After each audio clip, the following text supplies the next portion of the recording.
नमस्कार दोस्तों आज की कहानी है बूढ़ा चोर और महात्मा के उपदेश। चलिए दोस्तों कहानी स्टार्ट करते हैं।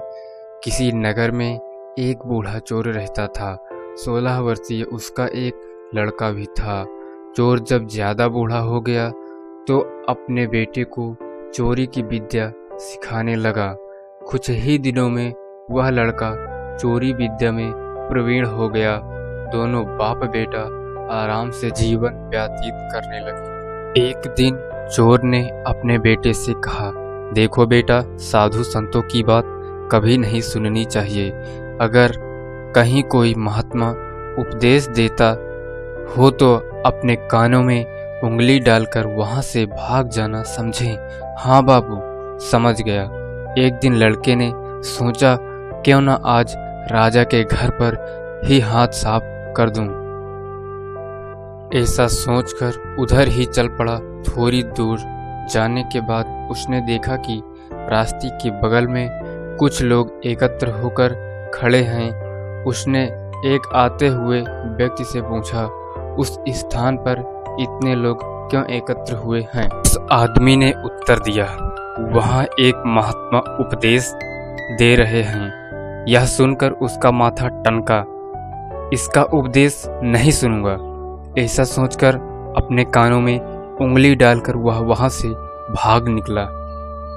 जैसे ही वह भीड़ के निकट पहुंचा, एक पत्थर से ठोकर लगी और वह गिर गया। उस समय महात्मा जी कह रहे थे, कभी झूठ नहीं बोलना चाहिए। जिसका नमक खाएं उसका कभी बुरा नहीं सोचना चाहिए। ऐसा करने वाले को भगवान सदा सुखी बनाए रखते हैं। दो बातें उसके कान में पड़ी। वह झटपट उठा और कान बंद कर राजा के महल की ओर चल दिया। वहां पहुंचकर जैसे ही अंदर जाना चाहा कि उसे वहां बैठे पहरेदार ने टोक दिया, अरे कहाँ जाते हो, तुम कौन हो? उसे महात्मा का उपदेश याद आया, झूठ नहीं बोलना चाहिए। चोर ने सोचा, आज सच ही बोलकर देखें। उसने उत्तर दिया, मैं चोर हूँ, चोरी करने जा रहा हूँ। अच्छा जाओ। उसने सोचा, राजमहल का नौकर होगा, मजाक कर रहा है। चोर सच बोलकर राजमहल में प्रवेश कर गया। एक कमरे में घुसा। वहाँ ढेर सारा पैसा तथा जेवर देख उसका मन खुशी से भर गया। एक थैले में सब धन भर लिया और दूसरे कमरे में घुसा। वहाँ रसोई घर था। अनेक प्रकार का भोजन वहाँ रखा था। वह खाना खाने लगा।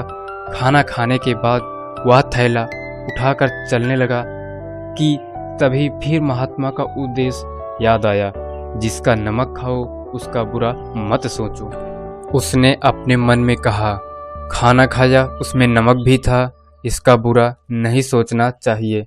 इतना कहकर थैला वहीं रख हुआ वापस चल पड़ा। पहरेदार ने फिर पूछा, क्या हुआ, चोरी क्यों नहीं की? देखिए, जिसका नमक खाया है उसका बुरा नहीं सोचना चाहिए। मैंने राजा का नमक खाया है, इसीलिए चोरी का माल नहीं लाया, वहीं रसोई में छोड़ आया। इतना कहकर वह वहां से चल पड़ा। उधर रसोइये ने शोर मचाया, पकड़ो पकड़ो, चोर भागा जा रहा है। पहरेदार ने चोर को पकड़कर दरबार में उपस्थित किया। राजा के पूछने पर उसने बताया कि एक महात्मा के द्वारा दिए गए उपदेश के मुताबिक मैंने पहरेदार के पूछने पर अपने को चोर बताया, क्योंकि मैं चोरी करने आया था।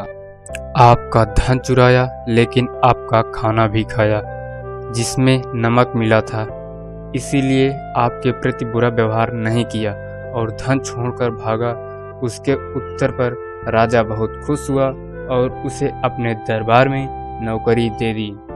वह 2-4 दिन घर नहीं गया तो उसके बाप को चिंता हुई कि बेटा पकड़ लिया गया।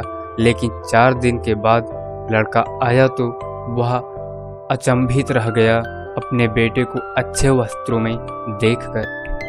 लड़का बोला, बापूजी, आप तो कहते थे कि किसी साधु संत की बात मत सुनो, लेकिन मैंने एक महात्मा की बात सुनी और उसी के मुताबिक काम किया, तो देखिए सच्चाई का फल मुझे राजमहल में अच्छी नौकरी मिल गई। दोस्तों, आज की वीडियो यहीं पर समाप्त होती है। अगले वीडियो में एक नई कहानी के साथ फिर मिलेंगे। ऐसी वीडियो पाने के लिए चैनल को सब्सक्राइब कर लीजिए। जय हिंद, जय भारत।